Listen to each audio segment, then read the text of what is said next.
जय शिवराय मित्रांनो. सध्या जिकडे पाहिलं तिकडे त्या सैयारा पिक्चरचा आतंक चालू आहे. म्हणजे काल सोशल मीडियावर पाहिलं तर कोणी कोणी पोरं सलाईनच्या बॉटला हातात घेऊन चालले, तर पोरी तर लायशेमुळे एक होईपर्यंत रडून राहिल्या तो पिक्चर पाहून. तर रविवारचा दिवस होता, तर आम्ही ठरवलं की बा इतके लेकरं रडत आहे पिक्चर पाहून, तर काही ना काही असेल या पिक्चरमध्ये. जसे काही आता आजकाल प्रॉब्लेम तोच आहे, सुशिक्षित झाले पोरं पोरी, नोकऱ्या लागत नाही, डोनेशन भरू भरू पैसे भरू भरू नोकऱ्या करायला लागतात. तर बा काही पोरायचं असेल की ज्यांनी स्ट्रगल करून स्वतः मोठे झाले, असं काय असेल म्हणून आम्ही गेलो पिक्चर पाहायला. तर पिक्चर पाहायला जायचं होतं, तर रडायची तयारी आम्ही केली, ती रुमाल वगैरे घेऊन गेलो. म्हटलं इनच रडू आपल्याला. पिक्चर सुरू झाला, सुरू झाल्यानंतर पिक्चर संपला बी, तर आम्हाला काही रडायलाच नाही. आम्ही वाटच पोराल तर आता रडीन मग रडीन.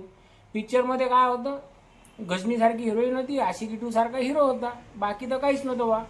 तर रडण्याचं तर सोडूनच द्या, पण पिक्चर संपून जेव्हा बाहेर पडून राहिलो त्यावेळेस आम्हाला स्वतःवरच हसू आलं.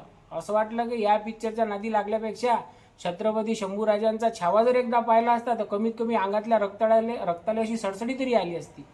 जय शिवराय.